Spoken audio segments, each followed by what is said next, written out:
Hey, how are you? I am Kevin Owocki, the founder of Gitcoin and the author of the Green Pill book, which is all about how crypto and crypto based systems can regenerate the world. I would like to start by thanking the Green Pill Chinese community for inviting me to give this talk to all of you today. I am just really blessed and humbled that you all see a vision of regenerative crypto economics similar to what I see, and that we can vibe off of each other and learn from each other. And I'm just really happy that the Green Pill book has been translated into your language. I think it's super important that we build understanding of the concepts of how crypto can be good for the world and how DAOs can help humanity together. And so thank you to the Green Pill Chinese community for inviting me to give this talk. In addition to being the author of Green Pill, I am also the founder of Gitcoin. Gitcoin's mission is to build and fund digital public goods. We want to build an open internet on open source software on top of open economies. So basically, open source software is powering a lot of technology out here in the startups that I make. So basically, every time I want to spin up a new website, I don't make my own database server and I don't make my own application server, and I use open source software. And so our digital infrastructure is very much comprised of open source software, which is a digital public good. And I, as an open source software developer, wanted to make sure that there's a business model for people who are funding digital public goods like open source software. So that is why we created Gitcoin, to fund digital public goods. Open source software is a public good because its source code is available for free online. And because of that, it's really this amazing free resource that we all draw upon, but people don't have an incentive to pay for open source software because the source code is available for free. And as a result, you see maintainers, builders of open source software kind of start to have burnout.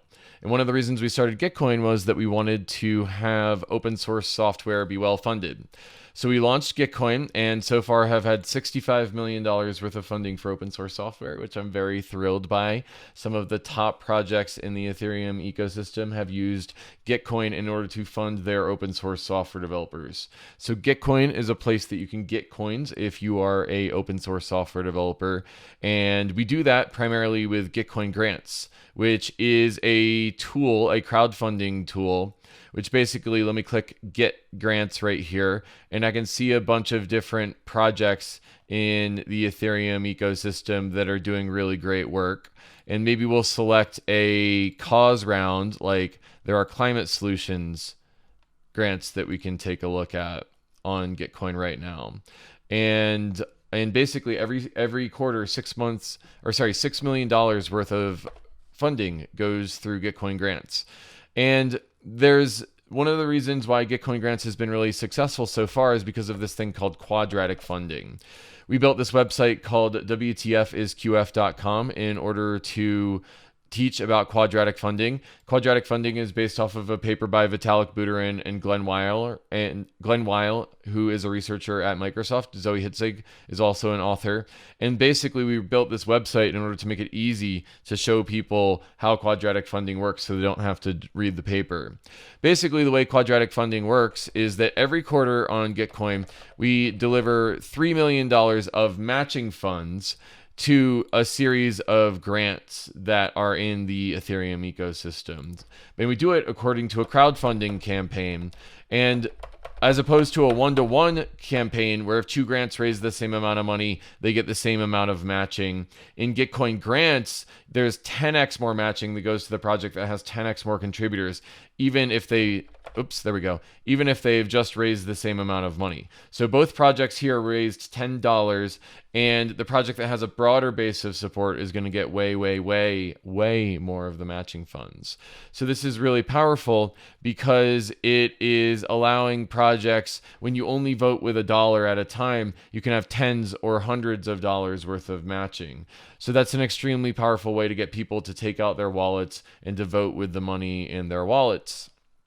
And over time, Gitcoin has become a major source of funding in the Ethereum ecosystem. There are many projects that I've met that have gotten their start on Gitcoin grants that have gone on to be really successful projects. And there's also just public infrastructure that is on Gitcoin right now. Things like Nimbus and things like Prismatic Labs, the people who are building the clients that are going to uphold the ETH2 network, a lot of them have been partially funded by Gitcoin. We have funded Uniswap, we have funded Yearn Finance, we have funded 1inch Exchange, and a bunch of other really great projects. And one of the things I'm most proud of when it comes to Gitcoin is this idea of this preference map right here. So basically, what you're looking at is every node in this network is a user or a grant, and every edge in this network is a transaction.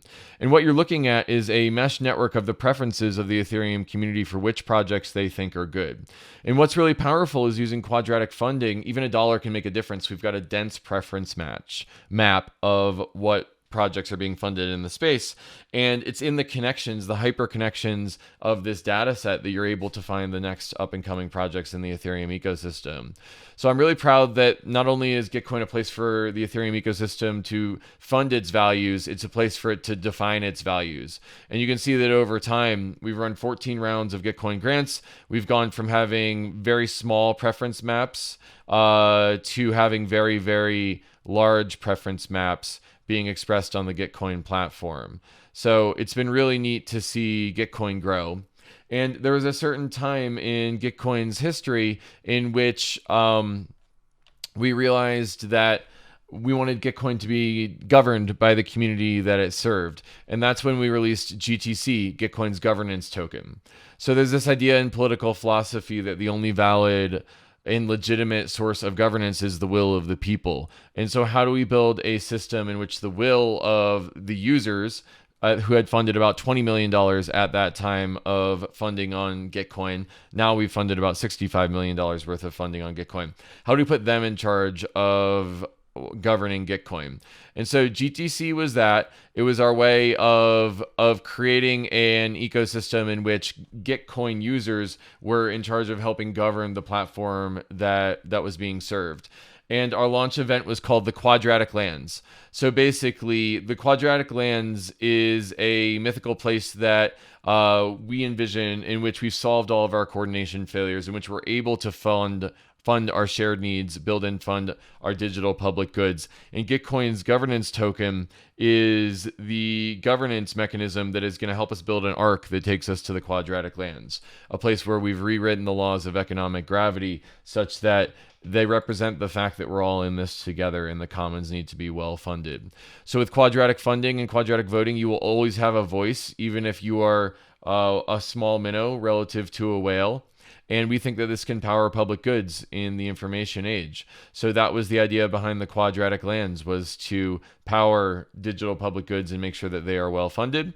We launched with a few different missions that you could go through when you were going through on the Gitcoin Quadratic Lands. And one of them was this proof of knowledge, where basically you would get your Gitcoin airdrop, but before you did it, you had to prove that you understood that our mission was to build and fund digital public goods. And then after that, we had you delegate who your voting power was going to go to. So basically, there's this problem in Web3 in which we have governance tokens, but not a lot of people were engaged in governance. And so what Gitcoin did was we forked the Uniswap governance mechanism, which was built on top of Compound, which is built on top of ERC20, which is built on top of Solidity. This is all standing on the shoulders of giants. This is all open source software. We forked a delegation mechanism that was being used by Uniswap in order to allow people to delegate to other people in the Uniswap community. And one of the things that we did was we made it so that in order to get your token airdrop, you had to delegate, which set 100% of the community's delegations at the start of the DAO and created better conditions for initial governance at the onset of the DAO. So basically, instead of having 18,000 token holders who are going to be disengaged in governance, you now have 40 people who can be engaged and informed in governance. And that was the idea behind the initial distribution, most of which was by community members in the Ethereum ecosystem. So people like Trent, who is a hard fork coordinator at the Ethereum Foundation, Austin Griffith, who does DevRel at the Ethereum Foundation, Linda Z, who is an advisor of Gitcoins, Lefteris Karpapetis, who is a longtime user of Gitcoin, has been raising on Gitcoin since Gitcoin grants round 4. So these are the people who are now getting the consent of the governed by the governed and helping arrange Gitcoin according to how it should be governed. So basically, this is the inception of Gitcoin DAO. If you go to gov.gitcoin.co, you can check out Gitcoin DAO. Basically, the way Gitcoin DAO works is that any proposal can be created on the governance forum, and it will be active for a period of about 7 days. And if it has over 51% of its vote, and it reached a quorum of 1 million GTC, and has at least $2.5 million or million GTC voting in the round, then it succeeds and it gets queued to actually be creating an on-chain action for Gitcoin DAO. So this is our distributed governance process, and there are 100 million GTC that are on the market right now.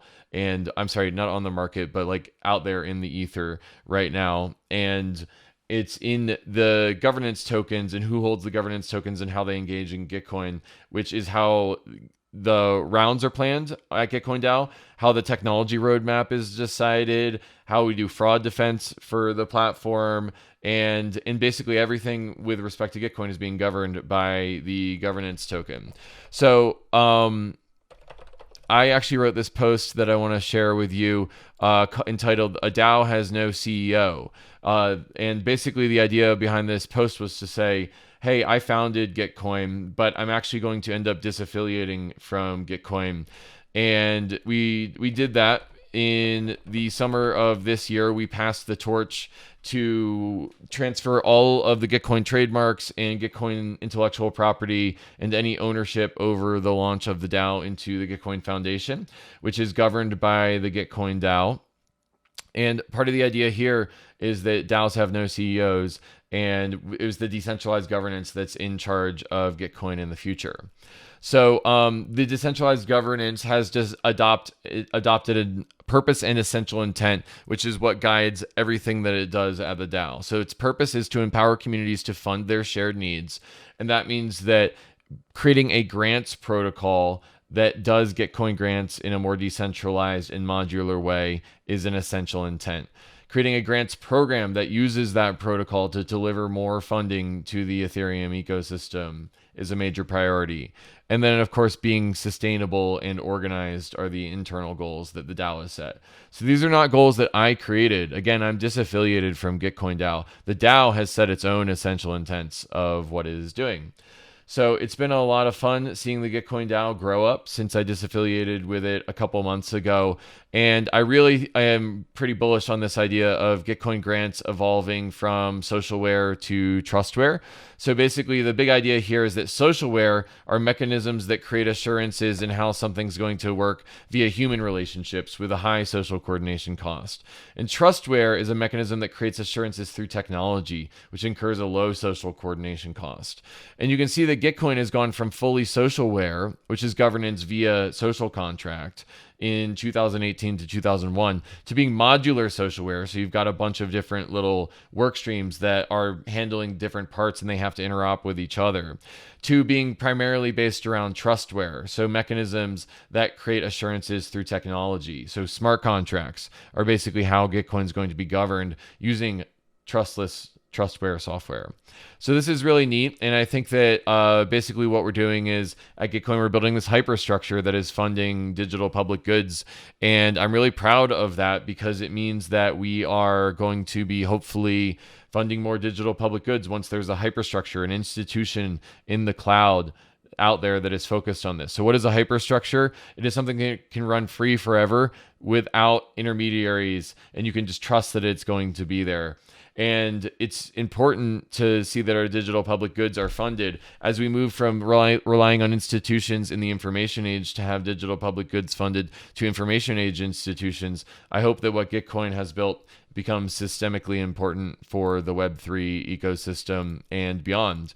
And I think that the way that Gitcoin is going to get there is with this idea of network effects. So basically, how could